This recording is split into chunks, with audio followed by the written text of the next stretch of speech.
बोलिए श्री हरि विष्णु भगवान की जय। हरिशयनी एकादशी की जय। देवशयनी एकादशी की जय।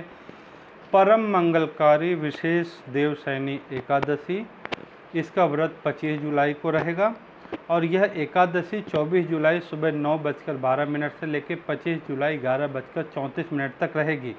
उदया तिथि के अनुसार द्वादशी युक्त एकादशी हम व्रत 25 को ही करेंगे और इसका पारण जो होगा 26 को 5:39 से लेकर सुबह 8:20 के बीच में हम इसका व्रत का पारण भी कर लेंगे। पारण के नियम आप जानते हैं कि जो है आपके चने के भुने हुए चने के दाने निकाल कर 7 चने के 14 दाने निकाल कर अपने पीछे फेंकते भगवान से प्रार्थना करें।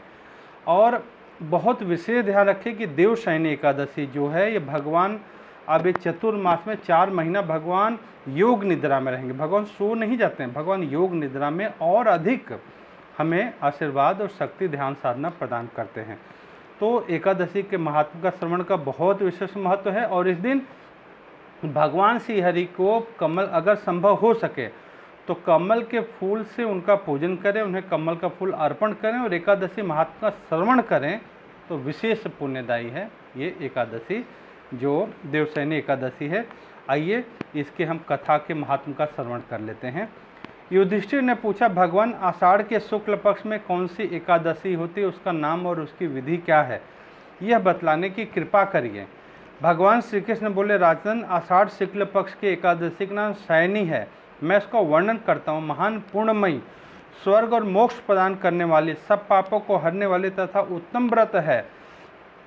आषाढ़ शुक्ल पक्ष में शयनी एकादशी के दिन जिन्होंने कमल फूल से कमल लोचन भगवान विष्णु का पूजन किया तथा एकादशी का उत्तम व्रत किया, उन्होंने तीनों लोकों और तीनों सनातन देवताओं का पूजन कर लिया। मतलब भगवान ब्रह्मा विष्णु महेश तीनों का पूजन इसी एक पूजन से हो जाएगा।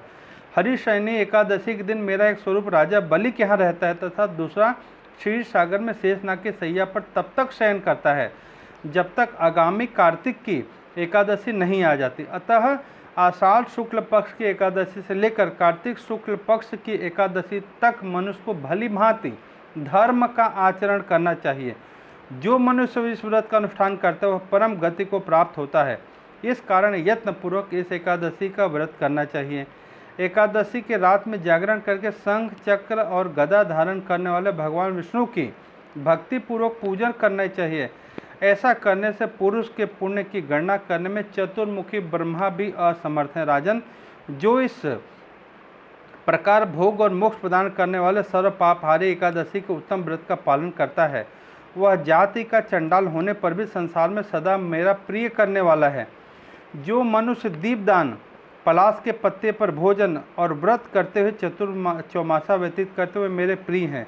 चौमासा में भगवान विष्णु योग निद्रा में सोए रहते, इसलिए मनुष्य को भूमि पर शयन करना चाहिए। सावन में साग, भादों में दही, क्वार में दूध और कार्तिक में दाल का त्याग करना चाहिए। जो चौमासे में ब्रह्मचर्य पालन करते हो परम गति को प्राप्त होता है। राजन, एकादशी के व्रत से ही मनुष्य सब पापों से मुक्त हो जाता है। अतः सदा इसका व्रत करना चाहिए, कभी भूलना नहीं चाहिए। शयनी और बोधनी के बीच की जो कृष्ण पक्ष एकादशी होती गृहस्थ के लिए वो व्रत रखने योग्य हैं। आप ध्यान रखेंगे कि जो कृष्ण पक्ष एकादशी नहीं रखते वे भी इस समय दोनों एकादशी का व्रत रखेंगे। और बहुत विशेष एकादशी इसलिए निवेदन ये है कि 24 तारीख रात को सोने से पहले भगवान का ध्यान करें, प्रार्थना करें और संकल्प करें कि हे प्रभु, मैं चतुर्मास का पालन करने का संकल्प ले रहा हूँ, आप मुझे आशीर्वाद प्रदान करिए। और इसमें भगवान को प्रार्थना करके सोना है और संकल्प करके जब सुबह उठें तो बिस्तर पे ही पहले फिर भगवान से प्रार्थना करें कि हे प्रभु, आज से चतुर्मास आरंभ हो रहा है और मैं चतुर्मास के नियम का पालन करूंगा, आप मुझे आशीर्वाद प्रदान करिए। चतुर्मास में धर्म युक्त आचार विचार व्यवहार करना चाहिए।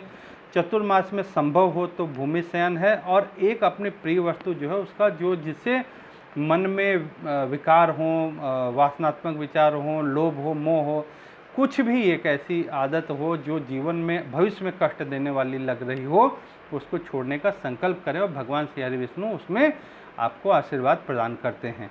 तो इसके लिए ये है कि एकादशी का व्रत अवश्य करें। रात्रि जागरण जहाँ तक संभव हो तो अवश्य सभी करें, जागरण भी करें, और न पूरा रात जागरण कर सके तो रात 12 बजे तक का जागरण करके भगवान का पूजन आरती भी कर लें। और भगवान श्री हरि विष्णु सभी की मनोकामना पूरी करें, सभी का चतुर्मास बहुत मंगलमय हो, साधनामय हो, ऐसी मंगल कामना सभी के लिए। सभी को खूब खूब हरिओम हरिओम हरिओम।